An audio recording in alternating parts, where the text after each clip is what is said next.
Amen. Amen. Je vais chercher à me faire aider par deux serviteurs de Dieu. Le pasteur Samba va m'aider, et le pasteur Achille va m'aider à lire dans 1 Roi 17.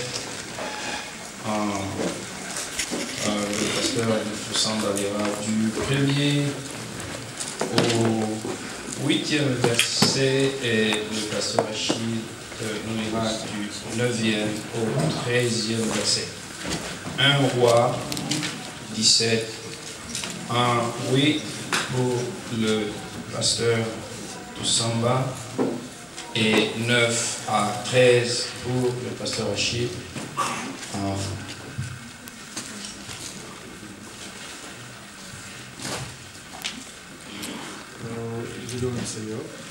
Amen. Est-ce que tu veux prendre le micro?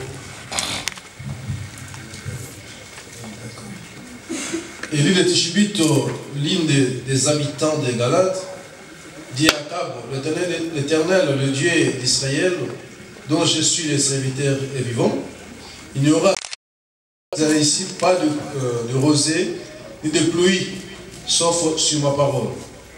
Puis la parole de l'Éternel lui adressa: pars d'ici en direction de l'Est et cache-toi près du torrent de Kérito, qui se trouve en face du Jourdain. Tu boiras de l'eau du torrent, et c'est au corbeau que j'ai ordonné de nourrir là. Et lui partit et se conforma à la parole de l'Éternel. Il alla s'installer près du torrent de Kérito, qui se trouve en face du Jourdain. Le corbeau lui apportait du pain et de la viande matin et le soir. Il buvait de l'eau du torrent, mais au bout d'un certain temps, le torrent fit à sec, car il n'était pas tombé de pluie dans le pays. Alors la parole de l'Éternel lui fit adresser: lève-toi, va à Sarepta, qui appartient au territoire de Sidon, et installe-toi là. J'ai ordonné à une femme veuve de te nourrir.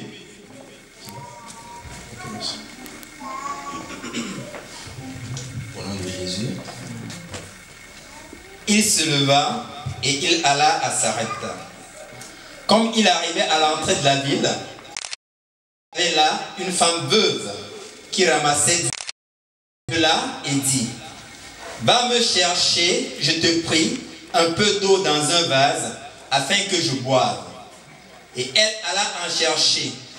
Il appela de nouveau et dit: apporte-moi, je te prie, un morceau de pain dans ta main. Et elle répondit: l'Éternel, ton Dieu, est vivant. Je n'ai rien de cuit, je n'ai qu'une poignée de farine dans un pot et un peu d'huile dans une cruche. Et voici, je ramasse 2 morceaux de bois. Il reste cela pour moi et pour mon fils. Nous mangerons, après quoi nous mourrons. Elle lui dit, Élie lui dit: ne crains point, rentre, fais comme tu as dit. Seulement, prépare-moi d'abord avec cela un petit gâteau, et tu me l'apporteras. Tu en feras ensuite pour toi et pour ton fils. Amen. Amen. Est-ce que nous pouvons applaudir la parole du Seigneur?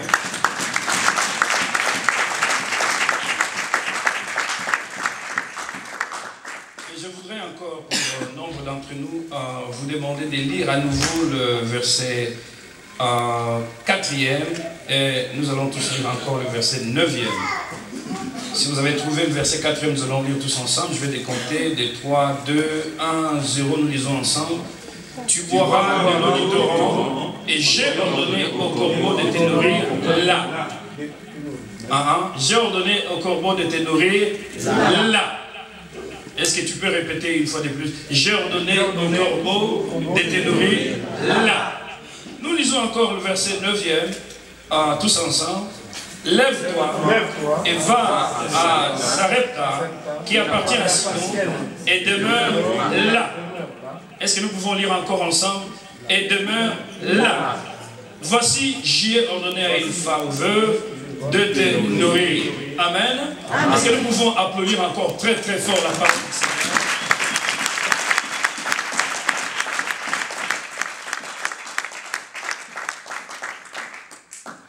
Ok, le thème de ce soir, si vous voulez, de ce début d'après-midi, je vais l'intituler « Un lieu qui s'appelle là ». Est-ce que tu peux bien dire à ton voisin « Un lieu qui s'appelle là ».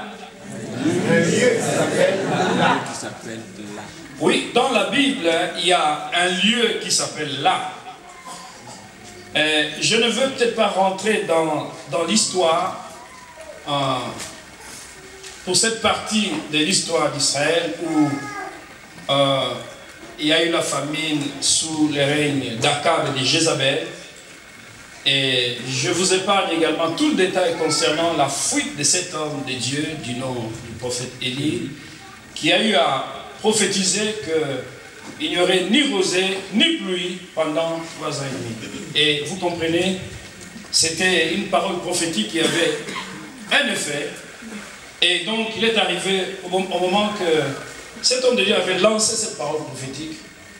La femme d'Akab, Jézabel, elle était à la poursuite d'Élie pour dire, cet homme, déjà il a fait tuer le prophète de Baal et d'Astarté, et au-delà de ça, il se met encore à donner des paroles prophétiques de cette nature. Il était en planque, il était en cachette, il était dans la peur, une peur bleue, il était en train de fuir pour sa vie. Il a eu la grâce de parler avec Dieu, de travailler pour Dieu, mais ce moment-là était un moment crucial pour sa vie, un moment très décisif pour sa vie. Et nous avons tous des moments comme ça dans la vie où nous sommes confrontés à des situations dramatiques, drastiques, terribles, et désespérantes, désespérées, si vous me permettez encore l'expression. Et cet homme était dans une phase. Et voilà, il déclare les oracles venant de la part de l'Éternel, prophétisant qu'il n'y aurait ni pluie ni rosée, sinon qu'à sa parole.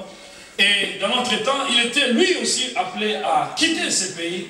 Mais par quel moyen, vous comprenez, lorsque un roi est en guerre contre vous, je ne sais pas combien de gens sont ici, ils sont venus en tant que réfugiés politiques, je ne sais pas comment ils ont expérimenté la prison, peut-être là où ils étaient. C'est assez dur lorsque vous êtes dans une forme de tyrannie et que vous êtes en train de fuir la tyrannie d'un roi ou d'un despote ou d'un président ou d'un tyran qui a pour mission simplement de mettre un terme à votre vie.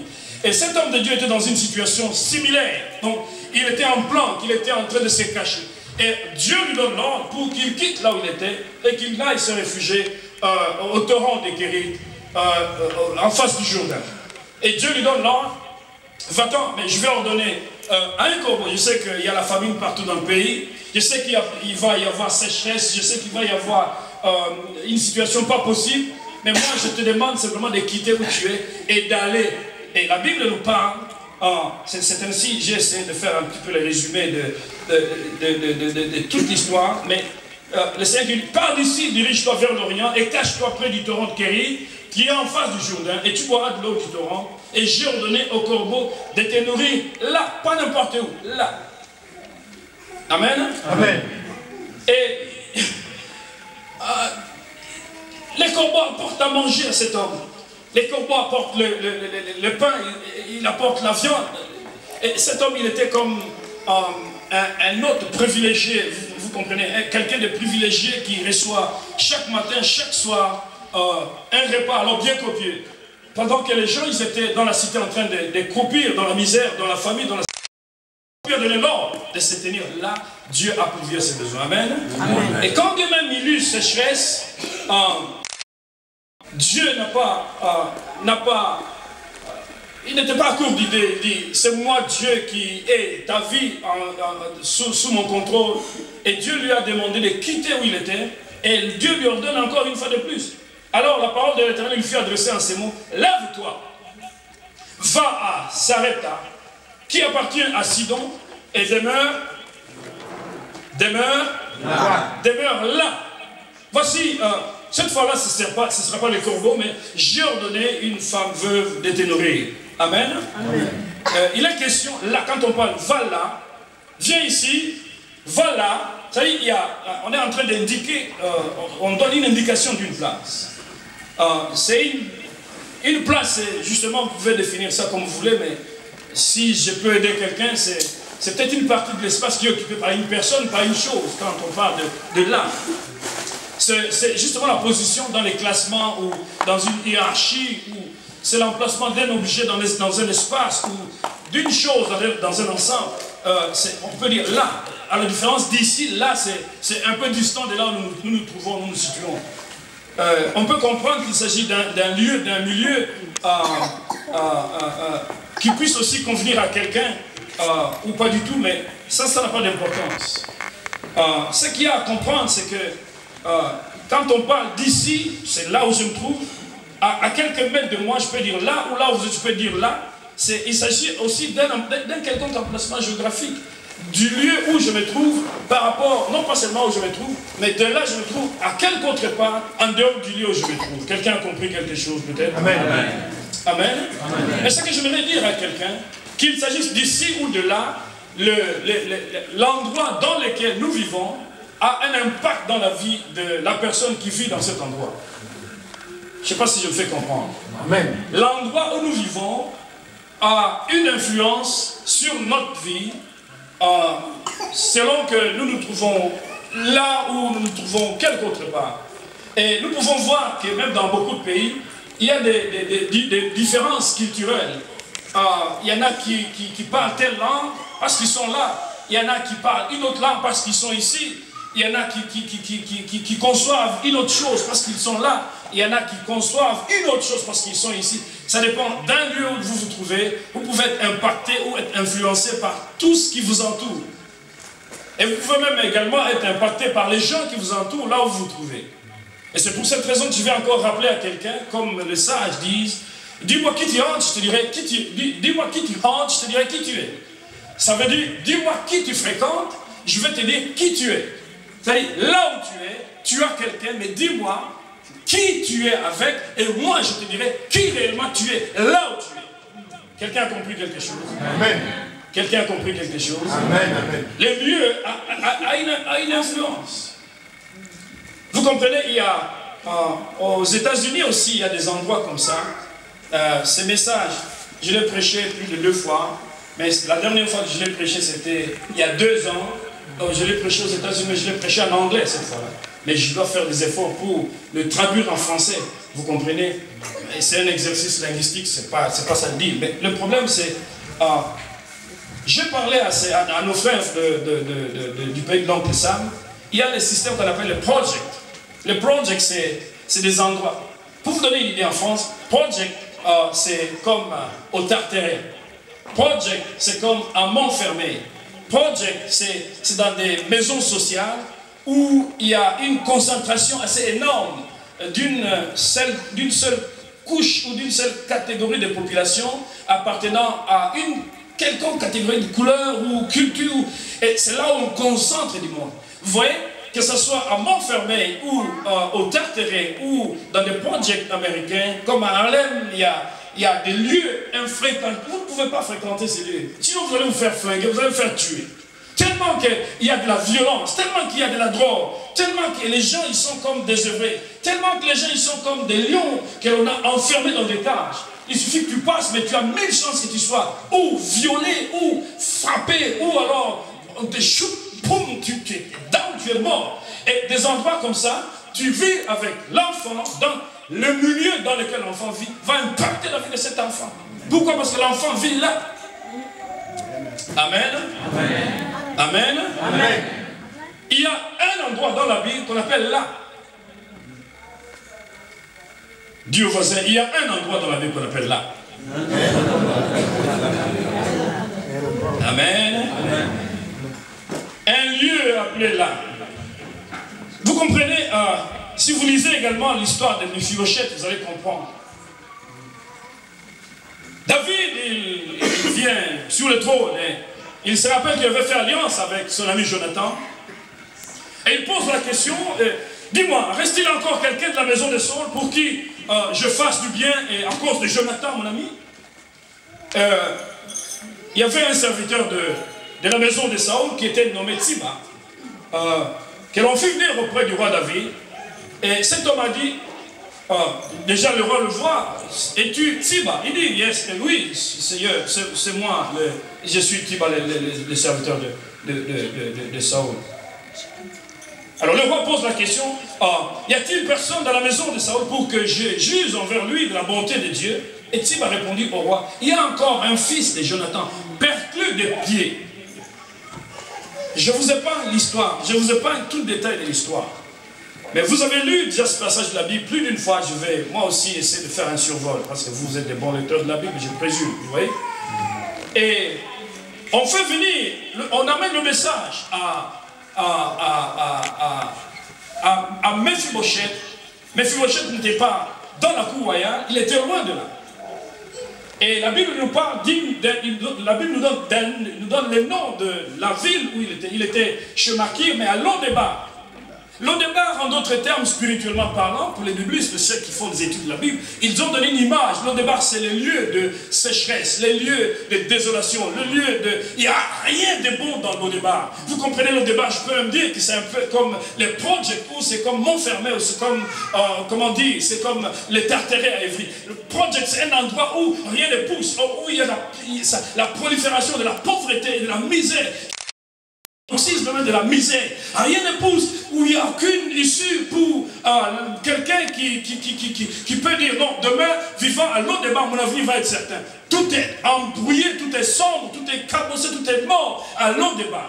Et voilà que le fils de Jonathan, Mephibosheth, il est perclus de pieds et il se retrouve à l'autre débat. Et vous comprenez comment, non pas seulement qu'il est à l'autre débat, il est handicapé physique. Et lorsqu'il était encore enfant, ça c'est encore une autre partie de la Bible, il était enfant lorsqu'il a appris, lorsque la bonne, celle qui avait la mission de garder cet enfant dans la cour royale, a appris, lorsque la maison du roi a appris que le roi Saül, non pas seulement que lui seul est mort, il n'y a pas que seulement lui, il est aussi, Jonathan aussi est mort. Il a encore perdu un autre fils. On n'en parle pas souvent, mais il a perdu ce jour-là au moins 2 de ses fils et lui-même, le troisième, il est mort. Et pendant que la mort frappait cette maison, et on est venu, c'était la panique, parce que bon, le roi il meurt, décidément il va y avoir un règlement des comptes. Et maintenant la nouvelle est arrivée jusque dans la cour. Quand la nouvelle est arrivée, mais c'était les sauves qui peuvent. C'était la prise de tangente. Il fallait que les gens se détalent, il fallait que les gens fuient. Vous comprenez ce que je suis en train de dire? Et la bonne, elle avait la mission de garder cet enfant. Elle a pris Mephibosheth. Et dans la cavale, dans la course, dans la fuite, elle a trébuché, elle est tombée. Le fils de Jonathan, le petit-fils de Saul, Mephibosheth, a été paralysé. Il a eu la fracture de ses 2 pieds. Et quand il grandissait, il est resté avec cet handicap. C'est cela Mephibosheth. Et vous savez ce qui a été fait. Bien que perclus de pieds, incapable, handicapé physique, mais lorsqu'il a eu la nouvelle, qu'est-ce que cet homme a dit? Il faut simplement que je quitte le débat dans ces conditions. Et il a fait tout ce qui était à son pouvoir. Et je ne sais pas, bien aimé dans le Seigneur, la Bible ne me dit pas, je ne sais pas comment cet homme du nom de Mephibosheth a fait pour quitter le débat et se rendre là où était le roi. Quelqu'un est en train de suivre ce que je suis en train de dire. Amen. Amen. Je ne sais pas, à ce moment-là, il n'y avait pas de taxi, à ce moment-là, il n'y avait pas de voiture, et je ne pense même pas, dans la sécheresse, la pauvreté de l'Odéba, il ne pouvait même pas emprunter un âne ou un cheval pour qu'il quitte là où il était. Mais j'imagine qu'il était en train de marcher, vous comprenez? Mais il avait la seule décision, une grande. Il a dit, je dois quitter parce qu'il y a un appel qui m'est lancé, je dois à tout prix quitter l'Odéba. Et il a fait de ses... Je ne sais pas comment il marchait, peut-être qu'il rampait même les sorts, peut-être qu'il allait, je ne sais même pas comment. Mais il a pris peut-être les murs ou peut-être les arbres pour dire non, j'ai un appel là-bas. J'ignore comment étaient ses pieds, mais il était perclus de pieds, handicapé physique. Mais il a quitté le début pour aller là. Amen. Il y a un endroit dans la Bible qu'on appelle là. Il savait que si simplement j'arrive là, ma vie va changer. Amen. Et cet homme du nom de Mephibosheth, il est arrivé au niveau de la cour royale. Le roi lui a dit, c'est toi Mephibosheth. Il se trouve lui, mais qui suis-je moi, un pauvre canard, un chien mort comme ça? Pourquoi tu vas te passer? Ami, écoute, c'est toi le fils de mon ami Jonathan, nous avions fait alliance avec lui. Je vais te faire le bien. Et il appelle maintenant les serviteurs qui étaient dans la cour. Il savait que c'est celui-là qui travaille avec Saul. Il dit, bon voilà, écoute, tu vas travailler, toi et tes fils, vous allez vous mettre au service de Méphibosheth, et je vais lui restituer tout ce qu'il a perdu, je vais lui restituer toutes les terres, les propriétés de son père. Et maintenant, Siba, toi tu vas travailler les champs avec tes fils pour Méphibosheth. Et non pas seulement qu'on lui a restitué tout ce qui était à son père, non pas seulement qu'il devait, être en train de bénéficier des faveurs pour que quelqu'un d'autre travaille pour lui, il a eu la promesse de manger également à la table du roi. Amen. Lorsque tu quittes l'eau des bas et que Dieu te lance un appel, je te dis, tu es dans ton monde où tu vis, tu es dans ta vie où tu vis, tu es dans ta situation, tu es dans ton carcan, tu t'enfermes dans ta misère. Mais lorsque l'appel de Dieu retentit et que tu te décides de quitter ton lot de bas et tu dis, je vais m'ouvrir, je vais aller à l'appel de Dieu, je vais y aller. Non, mais seulement que tu arrives, tu trouves ce Dieu, il va te restituer ce que tu as perdu, il va permettre que les gens puissent travailler pour toi. Non pas seulement ça, tu vas manger à la table du roi jusqu'à la fin de ta vie. C'est ce que Jésus a fait. Amen. Il est venu pour nous redonner la dignité que nous avions perdue. Et si simplement quelqu'un peut comprendre ce message, là où tu es dans un carcan, dans une boîte, dans une espèce de box, de boîte, et il est temps de te dire, je me lève comme Méphibosheth, mais je vais là. Il y a une place dans la Bible qu'on appelle là, et quand tu arrives dans cette place, ma soeur, tout va être essuyé. Les larmes sont essuyées, et tout ce que tu as perdu est essuyé. Parce que tu arrives à celui qu'on appelle là. Amen. Il y a une place dans la Bible qu'on appelle là.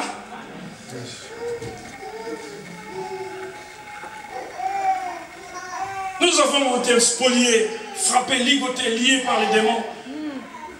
Et le lieu de restitution, c'est pas cramponné à vivre où tu vis. Et tu dois comprendre qu'il y a un endroit qu'on appelle là. Méphibosheth a compris que l'on débat, c'est la condamnation pour sa vie. Aucune percée, aucune opportunité. Il y a des endroits qui sont bénéfiques pour votre expansion, pour votre élévation. Mais il a compris. Et si dans cet endroit tu crois, tu arrives dans ta vie à croiser les bonnes personnes, au bon moment, vivant dans les bonnes conditions, je te dis que ta destinée, elle va changer. Et les rois, tu manges avec lui, nous mangeons avec le Seigneur de gloire. Et nous irons non pas seulement ici, mais au ciel, nous serons avec lui d'éternité à l'éternité. Il y a nécessité impérative de quitter là où tu es pour te dire, je vais prendre la seule décision de bouger parce que si je croise cet homme là où il est, je suis un homme béni. Amen. Amen. Non pas seulement que cela s'est limité simplement dans l'histoire de Méphibosheth. Un jour on apprend que Jésus dans son ministère, vous savez, il allait de lieu à lieu faisant le bien et guérissant le malade. Il a fait réellement beaucoup de... Merci. Amen. Merci maman Andrea.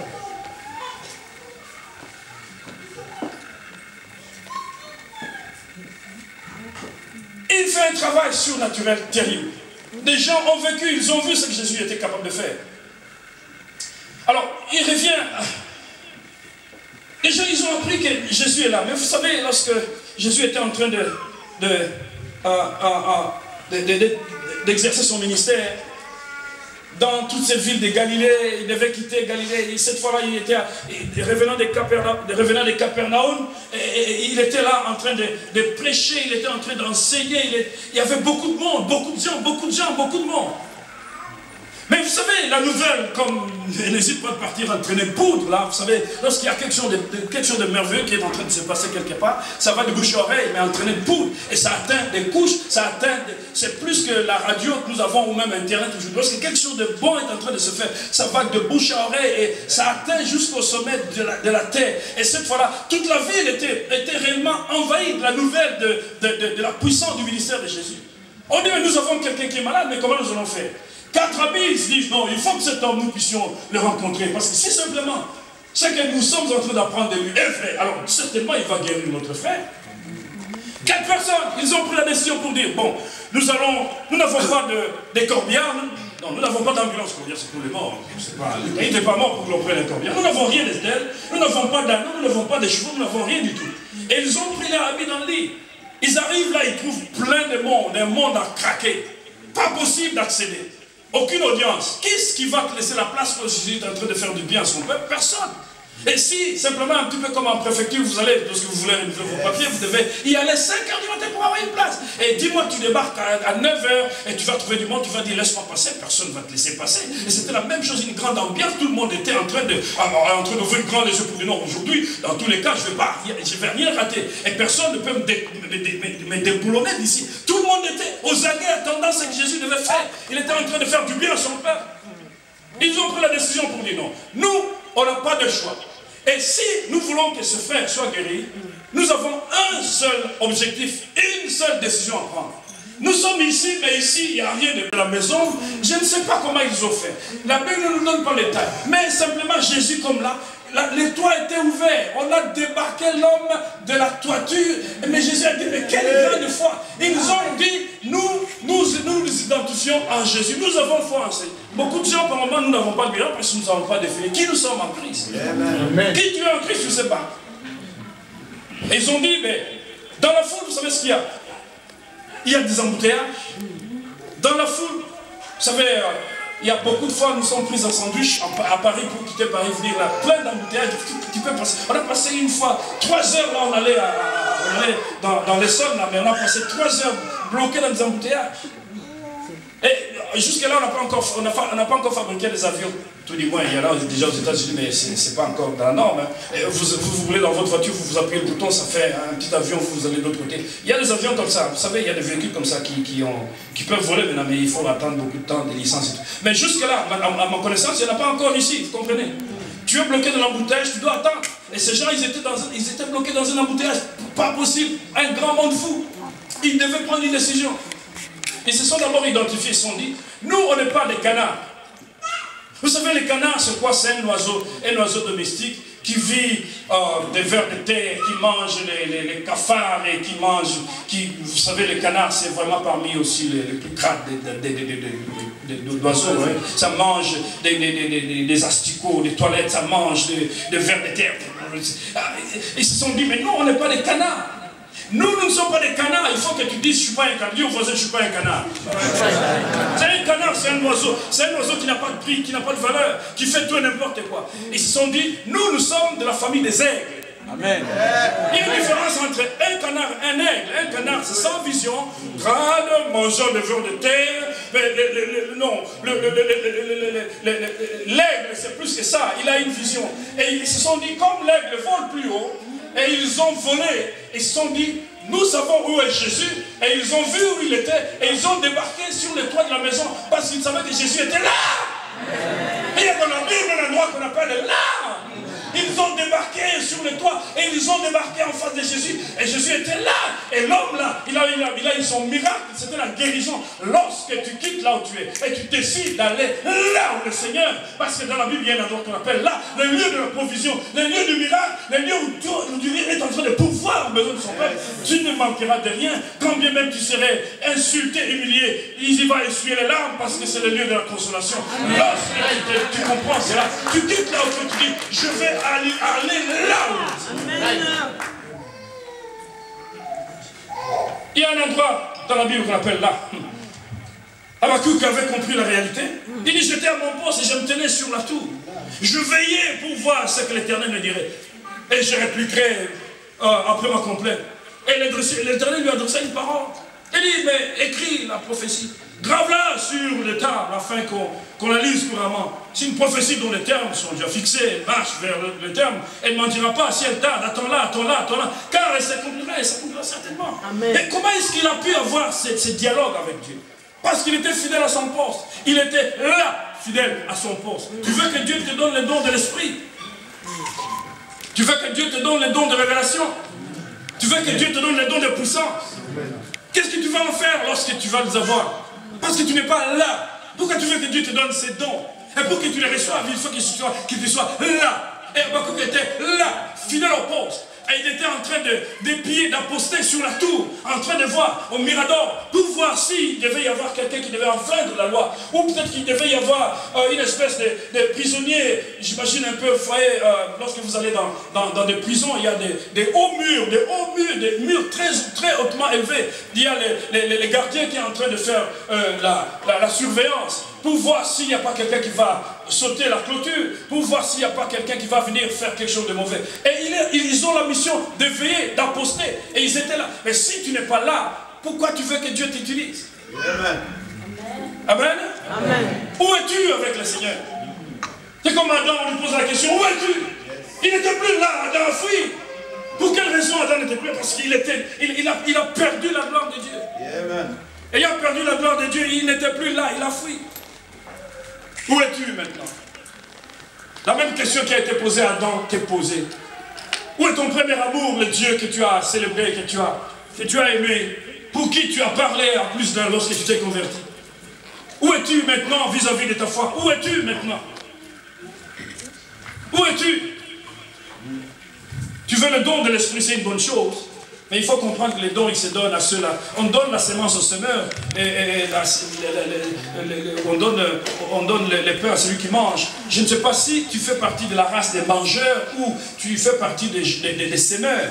Et lorsque tu te tiens là devant la face du Seigneur, il veut que quelqu'un maximise les dons, les potentiels qu'il nous donne. Parce que nous sommes là pour faire son œuvre, là où il nous envoie, là où il veut que nous soyons. Quelqu'un peut dire Amen? Amen. Quelqu'un peut dire Amen? Amen. Quelqu'un peut dire Amen? Amen. Quelqu'un peut dire Amen? Amen. Nous avons eu l'occasion de lire ici avec vous l'histoire de ce monsieur qui a quitté Jérusalem. Il a quitté Jérusalem. De Jérusalem, il descendait vers Jéricho. Et vous savez ce qui est arrivé à cet homme? Parce qu'il n'était pas là, il était quelque autre part. Il a croisé les brigands qui l'ont frappé, roué des coups, le sang des morts. Parce qu'il n'était pas là. Est-ce que quelqu'un est en train de comprendre? Amen. Et il y a aussi une famille qui était à Bethléem, dans Bethléem de Juda, qui a aussi, à un moment donné de la vie, vous savez, nous pouvons prendre des décisions dans la vie. Ils ont pris la leur aussi. Ils ont quitté Bethléem de Juda. Et cet homme, c'est Elimelech, Naomi, sa femme, et avec leur fils, marchant, et ils ont quitté le pays parce qu'il y avait la famille. Dieu les a plantés là où il les a plantés et ils n'étaient pas là. Amen. Amen. Ils n'étaient pas là. Ils ont décidé d'aller à Moab. Vous savez ce qui est arrivé à Moab? Non pas seulement, je préfère vivre la famille à Bethléem de Juda. Peut-être c'est quelque chose d'éphémère, de passager, quelque chose qui va passer, qui d'aller à Moab, où je vais avoir pire que la famille. Vous savez ce qui est arrivé à Naomi, à son mari, à ses 2 enfants? Ils sont tous morts. Pourquoi ils sont morts? Parce qu'ils n'étaient pas là. Ils n'étaient plus là. Lorsque tu n'es pas là, tu t'attires la malédiction. Lorsque tu n'es pas là, tu t'attires des graves problèmes. Lorsque tu n'es pas là. Et vous savez, c'est que je vais écouter l'histoire là pour vous raconter comment c'était assez triste. Et Naomi, ayant réalisé qu'elle a tout perdu, elle a perdu son mari, elle a perdu ses 2 enfants, elle a tout perdu de ce qu'elle avait de cher. Elle a décidé de dire non, c'est pas la peine que je reste ici à moi. Vous voyez, il n'est jamais trop tard pour mieux faire pour nombre d'entre nous. Vous savez, vous pouvez commettre des erreurs dans la vie. Il y a des gens qui font des erreurs, qui commettent des erreurs et qui s'engouffrent dans l'orgueil des erreurs. Écoute, si tu fais des erreurs 10 millions de fois, tu vas avoir les résultats de 10 millions de fois de tes erreurs. Mais si tu comprends une fois que j'ai commis une erreur, il faut que je revienne sur mes pas. Parce que Naomi, elle a compris qu'il y avait la famine à Bethléem de Juda. Et elle et sa femme, et son mari et ses enfants, ils ont décidé de quitter la vie. Ils sont partis à moi, mais il y avait pire que la misère. Vous savez, nous savons ce que nous avons, nous ne savons pas ce que nous aurons demain. Amen. Vous voyez ce que je veux dire? Amen. Vous avez quelque chose, vous êtes en train, parce que vous voyez, vous trouvez que c'est ridicule. Vous savez que vous trouvez que c'est peut-être, non, c'est pas ce qu'il vous faut. Vous avez des rêves, c'est bien normal d'avoir des rêves. Mais par moment, nous avons des rêves plus gros que le ventre. Il y a des temps pour la réalisation de certains rêves. Par moment, nous n'avons même pas discerné les temps des rêves. Dieu t'a promis le projet de paix, de bonheur, de bénédiction, sans nom. Mais ce n'est peut-être pas dans 5 ans, ce n'est peut-être pas dans 6 ans, c'est peut-être dans 7 ans. Mais si toi tu fais simplement 4 ans, tu auras raté toute la bénédiction. Et elle est partie, mon Naomi. Elle a raté tout son mari, ses enfants. Elle est rentrée. Naomi était en pleurs pour dire non, on part. Tu dois rentrer. Ruth, tu dois rentrer. Moi je suis. Non, ben non, attends. Et l'une d'elles est partie, la belle fille est partie. Oprah est partie. Et il est resté Naomi. Et il est resté Ruth, qui a dit non, non, non, non, non. Tu as été bien avec nous. J'ai perdu mon mari qui est ton fils. Ça, c'est tout à fait d'accord. Mais ne me presse pas de te laisser. Ne me presse pas de me demander de rester ici. Où tu iras, j'irai. Là où tu vas dormir, je dormirai. Ton Dieu sera mon Dieu. Et Naomi a décidé de rentrer là. Et Ruth a dit, non pas seulement que je vais rester là où il y a la mort, comme à Lodébar, mais cette fois-là c'était à Moab, mais je vais quitter là, je vais quitter ici, je vais aller avec toi. Là! Qu'est-ce que veut dire là? Là! Où es-tu? Là. Là. Si tu es là, tu es qualifié pour la bénédiction. Amen. Si tu es quelque autre part, ce sera le moment de trinquer. Il y a pleurs et grincements dedans à certains endroits où nous nous trouvons. Vous comprenez ce que je suis en train de dire? Amen. Elle a décidé, Ruth a décidé d'aller là avec Naomi. Vous devez comprendre que dans la vie, nous avons besoin de prendre des décisions. Elle arrive avec, Ruth arrive avec Naomi à Bethléem de Juda. Elle devait prendre une décision. Maintenant, la grande question que je vais poser à nous ce soir. Tu es là, positionné pour ta blessing, ta bénédiction. Tu es là, c'est bien beau. Mais que fais-tu là où tu es? Tu tournes les pouces? Tu zappes la télécommande? Vous savez, il y a beaucoup de gens qui font rien dans la vie. Hein. Tu as la télécommande, zapping, zang, zang, zang, zang. Tu as passé 1 mois, 2 mois à zapper, mais tu as paumé tout ton temps comme ça. Mais attends, tu aurais pu faire quelque chose pour avoir ne serait-ce qu'un petit rien. Tu n'as rien fait. Pourquoi? Parce qu'il n'y a pas de vision. Pas mon enfant, il n'y a pas de vision. Et nous estimons que nous sommes moindres, nous ne sommes pas qualifiés pour... Il faut mettre la main à la pâte, il faut tremper, il faut aller, il faut bouger. Et Ruth est arrivée là. Vous savez ce qu'elle a fait? Elle a dit à sa belle-mère, laisse-moi aller au champ glaner. Elle est partie glaner au champ. Vous savez, il ne faut pas attendre que les alouettes vous tombent toutes rôties dans les becs. Vous restez comme ça et vous attendez que... La Bible dit la manne a cessé. La manne a cessé. Dis au voisin, la manne a cessé. Arrête la paresse là. Dis au voisin, arrête la paresse là.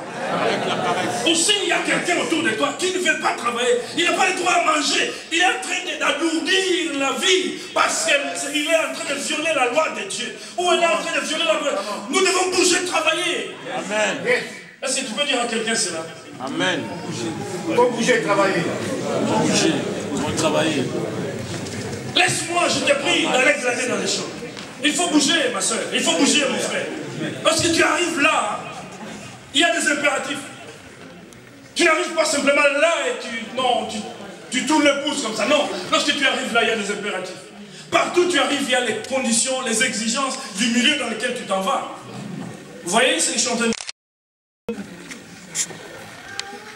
Quand tu arrives là, non pas seulement que tu dois travailler, quand tu arrives là, tu dois agir comme Ruth. Qu'est-ce qu'elle a fait? Elle a besoin d'avoir un coach. Dans la vie, nous pensons que de nous-mêmes, nous allons y arriver. Je vais vous avouer, si Dieu a mis des gens autour de nous, c'est pour que nous puissions tirer avantage de ces gens-là. Je répète, si Dieu a mis les gens autour de nous, c'est parce que Dieu a voulu que nous puissions tirer avantage de ces gens-là. Il y a des erreurs qu'eux, ils ont fait pendant 15 ans, 20 ans. Mais si vous parlez avec eux, ils vont vous donner un seul conseil qui va vous éviter les erreurs qu'ils ont commises pendant 20, 40 ans. Mais parce que tel est le cas, pourquoi ne pas voir quelqu'un? Vous savez que celui-là, il est mature. Vous savez que cet homme de Dieu peut vous aider. Vous avez vu l'intégrité. Ou ces hommes de Dieu, ils sont intègres. Pourquoi ne pas chercher à demander des conseils auprès d'eux? Parce que nous vivons dans une certaine forme d'indépendance. La démocratie, tout le monde y gonfle les épaules. Nous sommes en France, vous savez. Tout le monde y parle en France. Vous savez, on est en France, vous savez. Vous allez aller où avec ça? Nulle part, c'est du vent. Est-ce qu'il y a quelqu'un dans train de jouer ces choses? Amen. Amen. Vous savez ce que Naomi a dit à sa belle-fille? Je voudrais assurer ton repos afin que tu fusses heureuse. Allez, un coach. Vous savez, dans la vie même dans la vie du ministère, il y a beaucoup de pasteurs qui sont comme Melchisedec, sans père ni mère. Il y a un danger.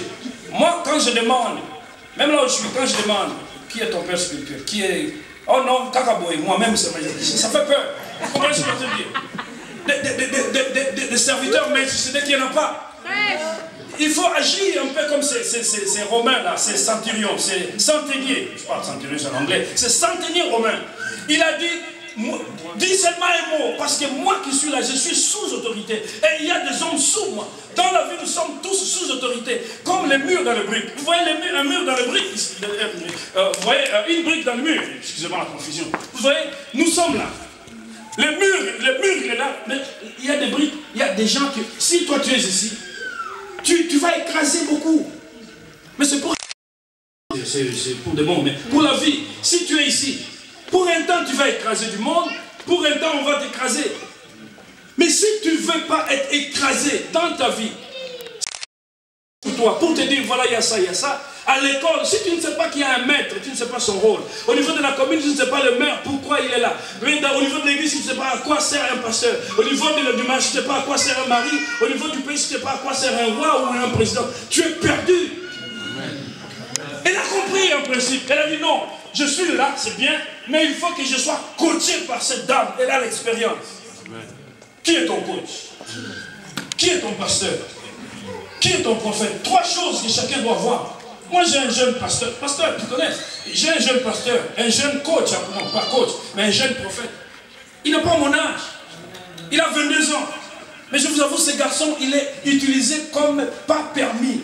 Je vous avoue, non, vous savez, je vous dis comme ça, c'est un ministère, il faut reconnaître le ministère des uns des autres. 22 ans, il est utilisé et il marche dans la cour des grands, comme on a coutume à le dire chez nous ici. Non, je ne vais même pas vous citer ce nom parce que ça sert à rien. Et je suis en connexion avec cet homme-là. Vous savez, il m'a envoyé des emails, même pendant que je suis ici. Il m'a dit dans mon email des choses que je suis en train d'expérimenter. Et vous savez, on a besoin parfois du rêve dans l'esprit. Le logos, c'est le but, la parole de Dieu, Genèse, Apocalypse. On a parfois un besoin d'un rêve. Si tu n'es pas connecté, tu n'es connecté à personne, c'est difficile que tu puisses émerger. Si tu es là, il y a le principe de ces là qui jouent dans la vie. Si tu ne veux pas suivre le principe du lieu dans lequel tu évolues, tu vas taper la tête dans le mur. Tu vas avoir des dents qui vont se cabosser. Et ça va être la ligne, ça va être terrible. Amen. Amen.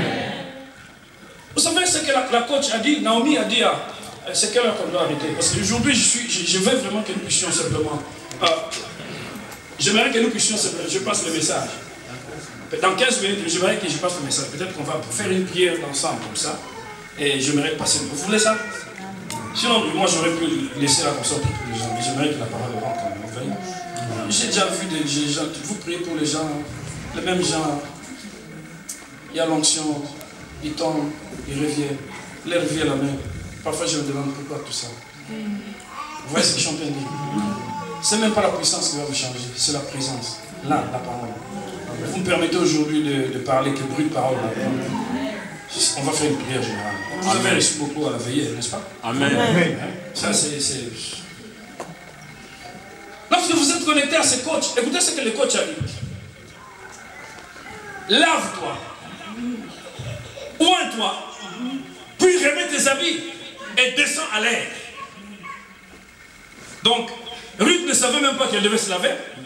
Peut-être qu'elle devait partir sale comme ça. Ruth ne savait même pas qu'elle devait soigner. Nous ne savons pas, nous avons besoin. Vous savez, lave-toi. Ça peut symboliser la purification. Ça peut être la purification du corps ou de l'âme ou de l'esprit. Mais là-dedans, il y a la recherche de la notion de la sainteté de Dieu. La sainteté, non pas seulement qu'elle va toute seule, elle va avec la justice de Dieu. Et la sainteté de Dieu, c'est la pureté morale de Dieu. Là, Dieu dit, je suis saint, soyez saints comme je suis saint. Parce que nous sommes dans la maison de Dieu. Même si nous devons avoir l'amour grand comme une maison, c'est bien. Mais il faut comprendre également que Dieu il va nous demander des comptes en fonction de la justice que nous aurons exercée.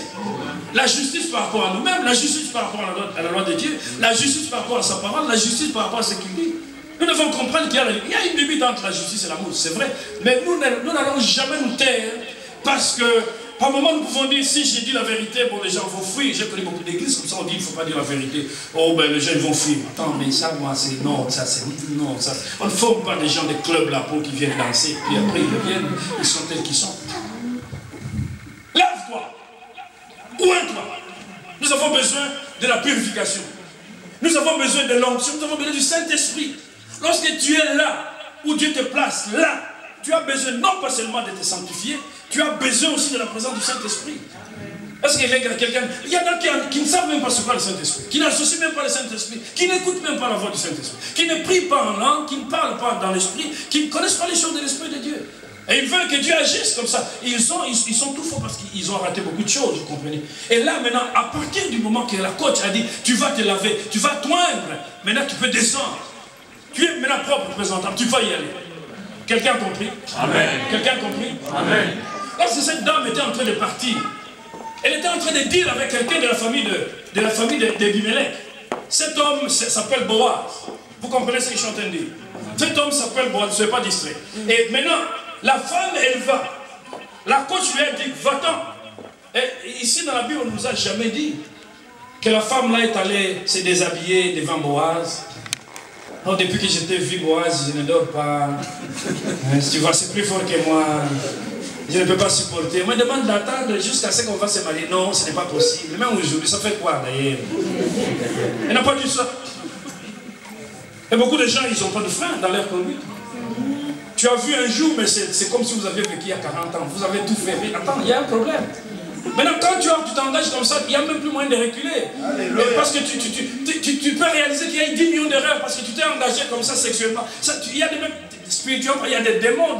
Je ne veux pas rentrer dans l'enseignement que j'ai donné ici. Vous voyez, quand on fait le sexe dans le mariage, en dehors du mariage, nous avons parlé des implications de ça. C'est énorme. C'est énorme. 5 minutes, ça y est, mais toute la vie, cabossé, galère, ça ne sert à rien du tout. Comment vous voulez que la foi chrétienne vous soit communiquée? Ce n'est pas seulement une gendarmerie d'esprit, une spiritualité de gendarmerie avec une baguette là. Fais ci, fais ça. Non, on vous explique pour que vous balanciez vous-même. Ruth n'a pas dit ça. Elle n'a pas dit non, Boaz, non, viens avec moi. Elle était en train d'attendre. Amen. Et beaucoup de gens doivent savoir comment on définit le mariage. Le mariage, ce n'est pas seulement une histoire d'entre toi et toi et ta copine. Le mariage, c'est une histoire. La Bible dit que l'homme quittera son père et s'attachera à sa femme et les deux seront une.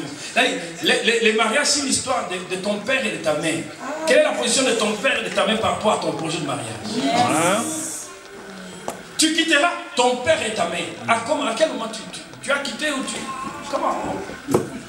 La démocratie, on va dire quoi? Pas Shaoma. Non, ferme ta bouche là. Moi, j'ai rien à voir avec toi. Je pars. Et là, il y a beaucoup de risques. Et quand vous partez comme ça, il n'y a pas la bénédiction derrière. Amen. Amen. Jeunes gens, vous qui voulez vous marier, vous avez 22 ans, 23 ans, c'est très gentil. Mais papa, il a dit non. Mais papa, mais attends, pourquoi tu dis non? Mais attends, t'es avec maman, il faut que tu participes. Attends, tu sais pas ce qu'il a vu entre vous. Il a expérimenté, il est en train de voir. Écoutez, nous ne parlons pas du mariage, mais c'est simplement un shifting dans l'esprit selon que Dieu a permis que nous puissions parler des conseils qui peuvent venir de la coach. Lorsque Ruth était là, Naomi lui donnait des conseils. Et simplement, non pas seulement que elle avait seulement le rôle de donner les conseils, mais quand Ruth va croiser Boaz, Boaz dit, oh, celle-là, c'est une Moabite. Elle fait partie de la famille de notre frère Elimelech, mais bon, tu ne vas pas rentrer comme ça bredouille, mais libre. Et il faut que tu rentres avec quelque chose. Lorsque tu as un coach, lorsque tu vis sous responsabilité, lorsque tu vis sous responsabilité pastorale, tu as peut-être mis à une occasion, opportunité de réussir dans ta vie de travailler. Mais lorsqu'on te donne ton salaire, où est-ce que tu donnes ton salaire? Est-ce que tu penses au coach? Ruth a pensé au coach. Lisez, vous allez voir, je ne vais pas vous donner tous les versets. Ruth a pensé au coach. Et la dame, elle a mangé. Elle a eu, parce que Ruth est allée sur le terrain. Elle a été bénie. Lorsqu'on te bénit à côté, à droite, à gauche, à droite, par ton salaire, je ne parle pas une bénédiction truquée. Qu'est-ce que tu en fais? Qu'est-ce que tu fais de ta bénédiction? Est-ce que quelqu'un a compris ce que je suis en train de dire? Est-ce que quelqu'un a compris ce que je suis en train de dire? Amen. C'est un principe qui est spirituel. Vous voyez, quand même les rois mages, ils ont vu l'étoile, ils ont aperçu l'étoile. Ils furent saisis d'une grande joie. Et la Bible dit, ils entrèrent dans la maison. Ils virent le petit enfant avec Marie. Ils se prosternaient. Qu'est-ce qu'ils ont fait? Ils adoraient. Qu'est-ce qu'ils ont fait? Ils ouvrirent ensuite leur trésor. Qu'est-ce qu'ils ont fait? Ils lui offrirent le présent qui était composé de l'or, de l'encens et de la myrrhe. L'or, les cadeaux qu'on donne à un Dieu. L'encens qu'on donne à un Seigneur. L'encens, un cadeau qu'on donne à une divinité. Et la myrrhe qu'on donne à une royauté. Ils ont donné tout ça. Nous devons comprendre lorsque nous voulons sceller notre prospérité. Lorsque nous voulons que Dieu nous bénisse. Lorsque nous sommes là, dans l'église, dans un système. Il faut donner à César, rendre à César ce qui est à César, et à Dieu ce qui est à Dieu. S'il faut payer les impôts, il faut le payer. S'il faut payer votre dîme, il faut payer votre dîme. Vous comprenez ce que je suis en train de dire? Par moment, nous prenons la dîme, nous engageons, on achète du lait pour les enfants. Tu es en train de poser ton enfant avec Dieu, Dieu va taper. L'enfant malade tous les jours, là, les kossou, là. Tout le temps, partout. Et tu ne comprends rien du tout, parce que tu es en train de poser l'enfant à Dieu. Il y a un endroit dans la Bible qu'on appelle là. Qu'est-ce que tu fais lorsque tu es là? Lorsque tu arrives là, le mariage est au rendez-vous. Je vous ai devancé en parlant du mariage. Et Boaz a dit, non, moi je n'ai pas le droit de rachat, peut-être que je ne suis pas qualifié, mais il faut qu'on demande dans la famille pour voir s'il y a quelqu'un qui est beaucoup plus proche d'Elimelech. Et après avoir crié, il n'était même pas pressé pour sauter sur la femme. Et on a trouvé que c'est lui qui avait le droit de rachat. Et c'était comment? Devant les peuples de la ville, devant les Israélites qui étaient dans la ville.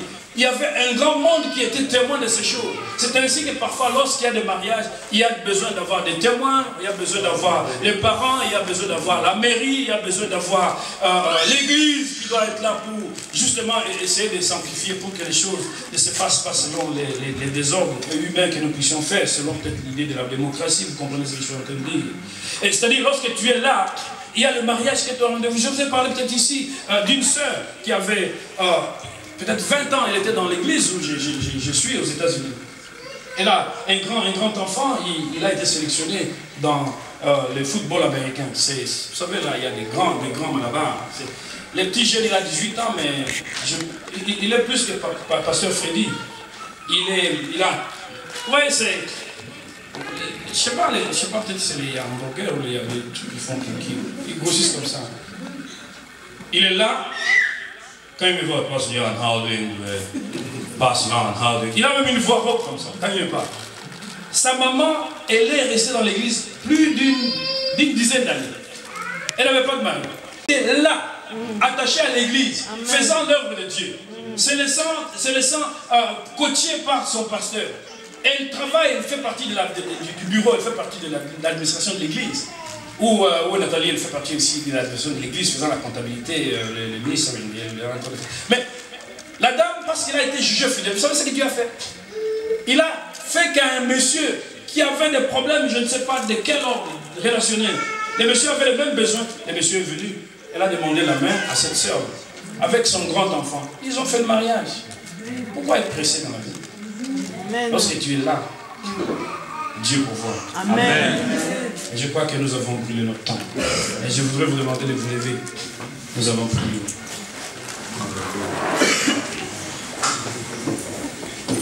Il y a un endroit dans la Bible qu'on appelle là. Où es-tu? Il y a un endroit dans la Bible qu'on appelle là. Ah non, où es-tu? Es-tu là ou tu n'es pas là? Ma soeur, où es-tu? Es-tu là ou tu n'es pas là?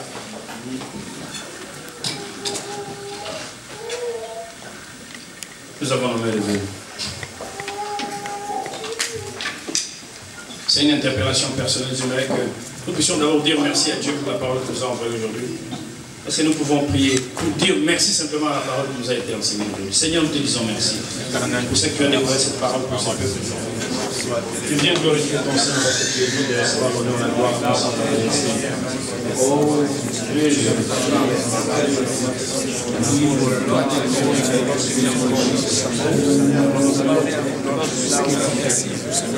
je n'ai pas la foi de les places, mon cœur, dans mon cœur, le cœur de ma soeur. Permets, Seigneur, que cet homme produise le fruit digne de ton don. Et puis, oh Dieu, impacter la vie de mon frère, la vie de ma soeur, impacter la foi de mon frère, la foi de ma soeur, pour grandir, oui, parce que tu nous appelles à faire ton œuvre de Dieu en Dieu. Ne veux pas que nous demeurions loin, Seigneur, parce que je suis en âme. Je veux que tu demandes pardon. Si tu as agi selon cette parole, gloire à Dieu pour toi. Mais si quelque part tu as estimé que tu n'étais pas là où il fallait et que tu avais besoin de réajuster, Dieu n'est pas venu pour te condamner, moi je ne veux pas non plus te condamner. Que les choses soient bien claires, je ne suis pas là pour te condamner. La Bible dit qu'il n'y a pas de condamnation pour ceux qui sont en Christ. Si une bouée de sauvetage que Dieu te lance aujourd'hui, simplement parce que tu es en train de faire naufrage, et que saisissant la bouée, que tu es la vie sauve. Dieu ne veut pas la mort de ceux qui meurent, il veut que celui-là se répande et qui vive. C'est la volonté de Dieu. Et moi, loin de là, tu réalises que je suis là pour te condamner. Ce message, vous savez, je l'ai eu hier soir, j'ai posé la question, il dit, c'est quoi qui veut que je puisse parler à ce peuple? Et il m'a dit, tu as parlé de ce message beaucoup de fois, tu peux encore prendre le même message et parler à moi. C'est hier soir. Est-ce que vous comprenez ce que je suis en train de dire? Hier soir, j'ai eu ce message. J'aimerais que quelqu'un demande pardon par rapport à tout.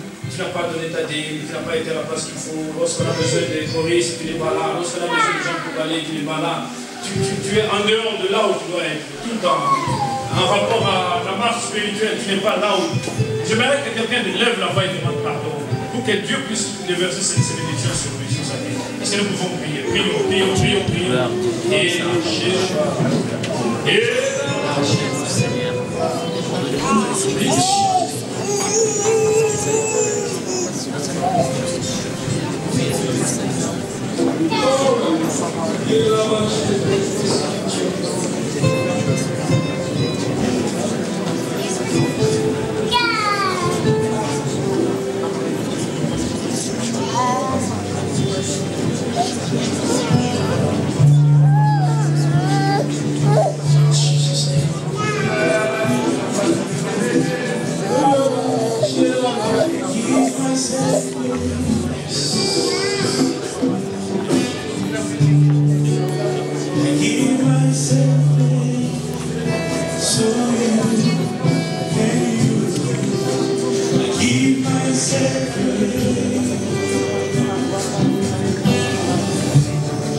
L'église, c'est le royaume du Christ, c'est le royaume des cieux. Ça fait partie de l'armée de Dieu, Israël de Dieu. L'église, ça fait partie un petit peu comme l'olivier, le temple du grand Dieu. Vous ne pouvez pas de vous-même rester dans l'église, à moins que l'Esprit de Dieu vous y donne la possibilité. Mon désir le plus ardent, ma volonté en tant qu'être humain, c'est que vous restiez fidèles à Christ dans l'église. En dehors de l'église, il y a la mort. Il y a des brigands. Vous avez peut-être fait des erreurs, c'est pas grave, tout le monde en fait, mais c'est pas la fin du monde. Mais revenez à l'église, remarchez à nouveau avec le Seigneur. Levez vos mains, nous sommes à la fin de la réunion. Cher Saint-Esprit, déploie maintenant ta gloire sur ces peuples. Rends-le capable de se retrouver là où Dieu les a plantés, dans l'église. Plante-les ici, dans ton corps. Donne-leur la force nécessaire de faire des choses qu'ils ne savent pas faire, mais qui sont censés faire. Fais d'eux capables de saisir le temps de la visitation de Dieu et les instructions du grand Dieu. Rends-les capables maintenant, Seigneur. Que les faibles deviennent forts. Que les pauvres deviennent riches maintenant. Que les derniers deviennent les premiers maintenant. Dans le nom de Jésus-Christ. Est-ce que nous pouvons applaudir pour notre Dieu? Yes.